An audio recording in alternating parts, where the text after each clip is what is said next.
The woods devil, also known as the woods devil of Coos County, is a creature of local folklore in New Hampshire, particularly in the northern parts of the state. Here are some key points about this eerie legend. The woods devil is typically described as a tall, thin, and hairy humanoid creature, often compared to Bigfoot. It is said to stand around 7 to 9 feet tall with a shaggy, dark brown or black coat of fur. It is known for its stealth and is said to be able to move through the woods almost silently.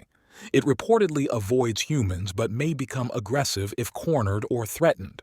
The woods devil is said to inhabit the dense forests of Coos County, New Hampshire. It is particularly associated with the White Mountains and the Great North Woods region. Sightings of the woods devil date back to the early 19th century, with numerous reports from hunters, hikers, and residents of the region. Witnesses often describe feeling an eerie presence or being watched before actually seeing the creature. Some report hearing strange, unidentifiable noises in the woods. Sightings continue into the present day, with some locals and visitors claiming to have seen the woods devil or found its tracks. The woods devil is a staple of local folklore in northern New Hampshire, often used as a cautionary tale to keep children from wandering too far into the woods. The legend has become something of a tourist attraction, with curious visitors exploring the dense forests in hopes of catching a glimpse of the creature. It shares many characteristics with the more widely known Bigfoot or Sasquatch, including its size, appearance, and behavior. While similar to Bigfoot, the woods devil is unique to New Hampshire and has its own distinct lore and reported behaviors. The earliest reports come from hunters and trappers in the early 1800s. They often spoke of seeing a tall, hairy creature moving stealthily through the woods. Some claim to have heard eerie, guttural sounds that did not match any known animal. In the 1950s and 1960s, several lumberjacks working in the northern forests of New Hampshire reported seeing a large, humanoid figure watching them from a distance. These sightings were often accompanied by strange, unidentifiable noises and a sense of being watched. During this period, campers and hikers in the White Mountains also reported seeing a creature matching the woods devil's description. These encounters were usually brief, with the creature disappearing into the forest quickly. In the 1980s, a group of hikers claimed to have seen the woods devil while camping near Mount Washington. They described it as being covered in dark fur and standing over 8 feet tall. The creature reportedly watched them from the edge of their campsite before retreating into the woods. 1990s. A family vacationing in the Great North Woods region reported seeing a large, hairy figure cross a remote logging road. They described it as walking upright like a human but much taller and more robust. 2000s. Hunters in the White Mountains area reported finding large, human-like footprints in the snow. These tracks were much larger than any humans and led deep into the forest, where they eventually disappeared. 2010. There were several reports from hikers and campers in Coos County who claimed to have heard strange noises at night, including howls and knocking sounds. Some even reported brief sightings of a tall, dark figure moving through the trees. 2022. A group of friends on a weekend camping trip near the Androscoggin River reported a close encounter with the woods devil. They described hearing strange noises around their campsite at night and finding large humanoid tracks nearby the next morning. One of the campers claimed to have seen the creature briefly through the trees, describing it as being over 7 feet tall with a shaggy, dark coat of fur. Witnesses commonly describe the woods devil as being exceptionally stealthy and quick, often disappearing before they can get a clear view. Many sightings are accompanied by strange noises, including howls, growls, and knocking sounds, which add to the eerie atmosphere. Large, human-like footprints are frequently reported in areas where the woods devil is sighted. These tracks are much larger than those of a human and are often found in remote, inaccessible areas. This story came from a friend of mine. The small town of Berlin, New Hampshire, nestled in the heart of Coos County, was known for its dense forests and rugged mountains. The locals had heard tales of the woods devil for generations, but few took the story seriously. That is, until a series of chilling encounters began to haunt the community.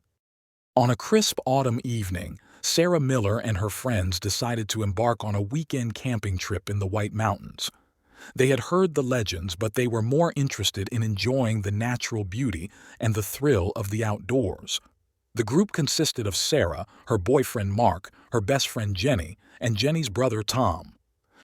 The group set up camp near the Androscoggin River. As darkness fell, they gathered around the campfire sharing ghost stories and laughing at the absurdity of the woods devil legend. "I heard it can move silently through the trees," Tom said, his voice low.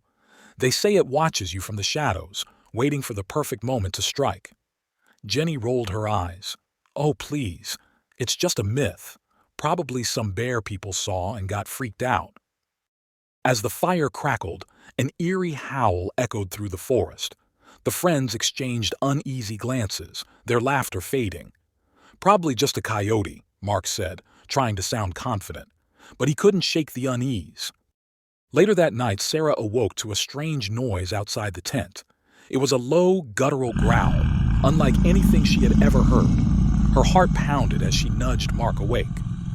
"Did you hear that?" she whispered. Mark listened for a moment, then shook his head. "It's probably nothing. Go back to sleep." But Sarah couldn't shake the feeling that they were being watched.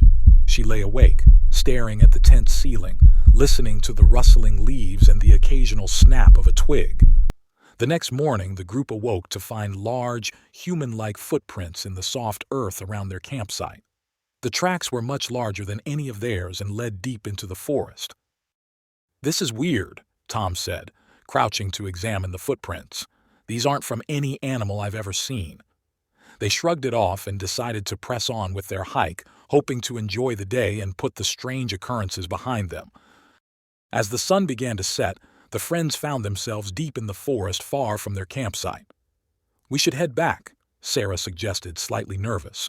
But before they could turn around, a blood-curdling howl pierced the air, freezing them in their tracks. The friends huddled together, their eyes scanning the darkening forest. Then they saw it. A tall, shaggy figure standing among the trees, its eyes gleaming with a dark intelligence. The woods devil. Panic set in as the creature began to move toward them, its movements silent. The friends ran, their hearts pounding, their breaths coming in ragged gasps. Branches whipped at their faces and the forest seemed to close in around them. Sarah stumbled, falling to the ground, but Mark pulled her to her feet, urging her to keep running. They could hear the creature behind them, its footsteps impossibly silent, yet always drawing closer. The friends burst into a clearing, and for a moment they thought they had lost it. But the woods devil was relentless. It emerged from the trees, its form looming large, dark, and hairy. "This can't be real," Jenny whispered, her voice trembling. The creature let out a deafening roar, and in that moment something primal awakened in Sarah. She grabbed a fallen branch, holding it like a weapon. "We have to fight," she said, her voice steady despite the terror in her eyes. The friends formed a makeshift circle, brandishing branches and rocks. The woods devil hesitated, its eyes flicking between them as if considering its next move. In a sudden, desperate rush, the creature lunged at them. The friends fought back with everything they had, their screams echoing through the forest. The woods devil's strength was immense, but their sheer determination and will to survive kept them going. Finally, with a feral scream, the creature retreated, disappearing into the darkness of the forest.